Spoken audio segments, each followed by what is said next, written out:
वह खूबसूरत एहसास ही था जब मैं बरसात के दिनों में घबराती, छोटे छोटे गड्ढों को पार ना कर पाती, तुम हंसते चिढ़ाते मैं रोने लग जाती। आज उन पलों को याद करके खुद ही हंस पड़ती हूँ, मन को गुदगुदाते पलों को याद कर लेती हूँ।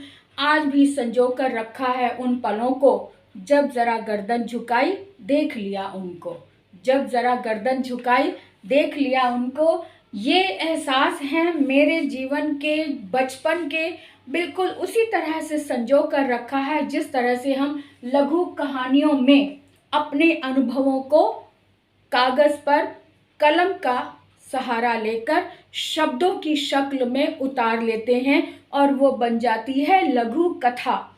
लघु कथा आपको पहले भी बताया था मैंने, कहानी लेखन में किन किन बातों का ध्यान रखना होता है, तो आज मैं एक बार फिर से इस बात को दोहराती हूँ।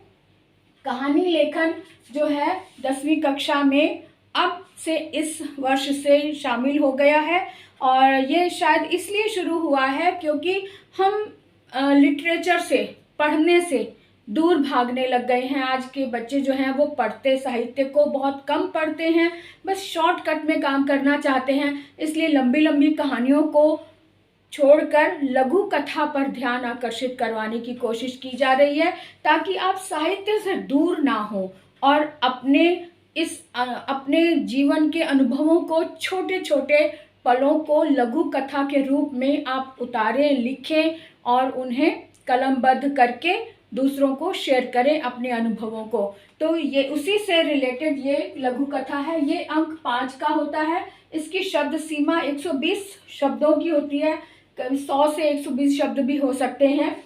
और ये लिखते समय छोटी छोटी बातों का ध्यान रखना चाहिए। ये 2-3 तरह से आ जाता है। कई बार तो रूपरेखा लिखी हुई आ जाती है पेपर में, उस पर आधारित हमें लिखना होता है।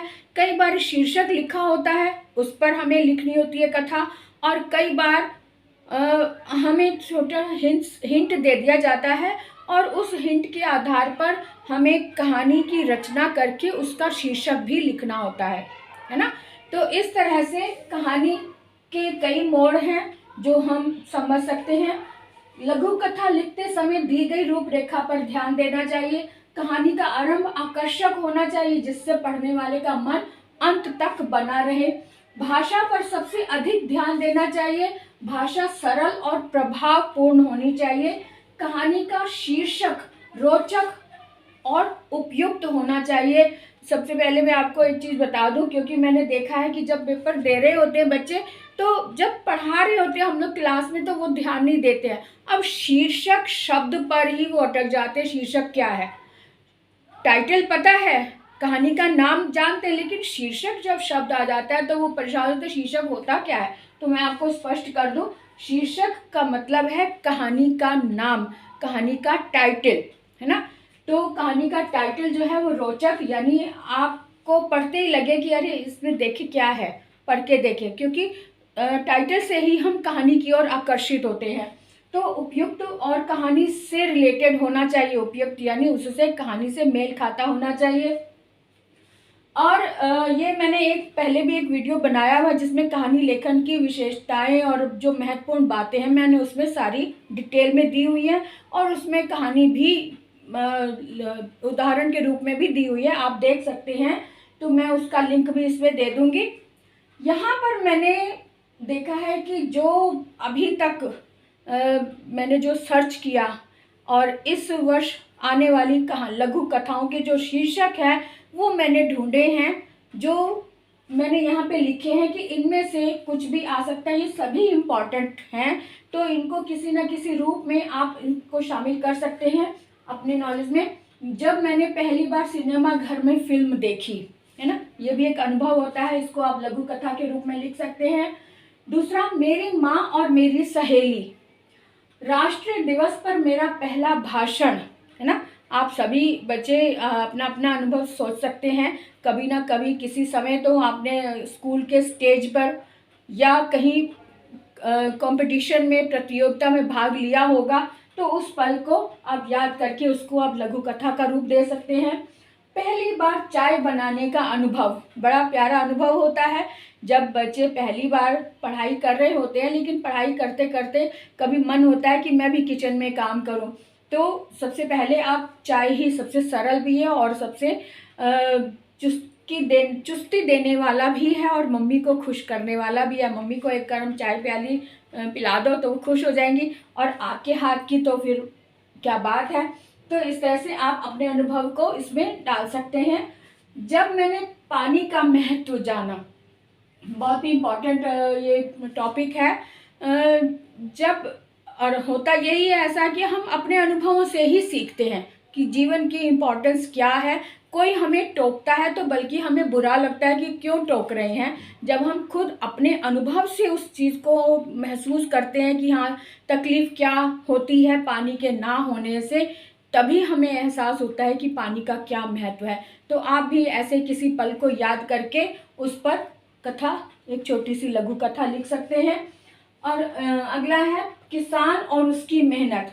हम जब कहानियाँ पढ़ते हैं तो हमें पता नहीं चलता कि अरे कहानी की तरह हम ले लेते हैं कि एक किसान था, उसके बेटे थे और वो बहुत गरीब था, उसके सूखा पड़ गया, और ये कहानी में हम उसके मन को टटोल नहीं पाते, उसकी जो कठिनाइयाँ हैं उसको समझ नहीं पाते हैं जब तक हम खुद खेतों में जाकर किसान के जीवन में के अनुभव को समझ ना पाए या महसूस ना करें। तो इसलिए ज़रूर आप किसान के जीवन को समझें, गांव जाएं, किसान से बात करें। उनसे बात करके ही पता चलता है कि वो किसान एक्चुअल में किन किन परेशानियों से गुज़रता है। तो उन अनुभवों को याद करो, स्मरण रखो, अपने कलम से उनको शब्दों का रूप देकर एक लघु कथा का रूप आप बना सकते हैं। अगला पॉइंट है प्रधानमंत्री और उनका भाषण। बड़ी अच्छी चीज़ है कि जब हम अपने नेता को सुनते हैं, जिनको हमने एक बड़ा स्थान दिया है, सम्मान दिया है, उनके ज़ुबानी जब हम अपने देश के बारे में सुनते हैं और उनका देश प्रेम महसूस करते हैं तो हमें बहुत अच्छा लगता है। तो आपने भी कभी ऐसा महसूस किया होगा अपने देश के प्रधानमंत्री का भाषण सुनकर, यानी हमारे प्रधानमंत्री का भाषण सुनकर आपको कैसा अनुभव हुआ, उस पर आप छोटी सी लघु कथा का एक रूप दे सकते हैं।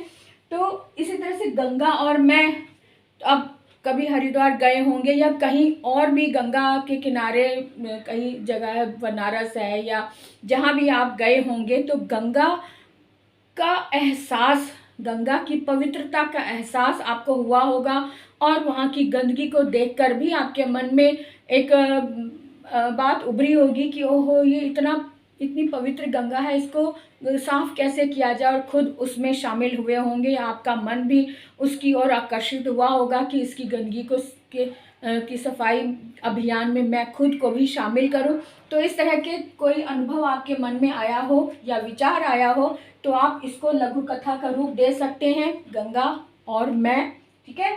ऐसे ही अगला पॉइंट मैंने दिया, यदि मैं कवि होता या कवित्री होती तो अपने अनुभवों को शब्दों का रूप कैसे देती, अपनी बात को, अपने एहसास को, या हमारे जीवन में जो भी समस्या आई या हमने दूसरों से जो हमने अनुभव से सीखा, उसको हम एक कविता का रूप दे सकते हैं। तो ऐसा अगर होता तो मैं क्या लिखता या लिखती ना। तो इस तरह से भी आप इसको लघु कथा के रूप में इसको ले सकते हैं, इस टॉपिक को। अगला टॉपिक है, यदि मैं समाचार पत्र होती या होता। बड़ा अच्छा टॉपिक है ये भी। ऐसा होता है ना, जब भी हम सुबह उठते हैं तो मम्मी पापा को या बड़े भाई या दीदी को देखते हैं कि अखबार पढ़ रहे होते हैं, है ना। और कभी चर्चा भी होने लग जाती है घरों में, ओहो आज तो सुबह सुबह ये कहाँ ये खबर सुन ली, आज पूरा मूड खराब हो गया, है ना।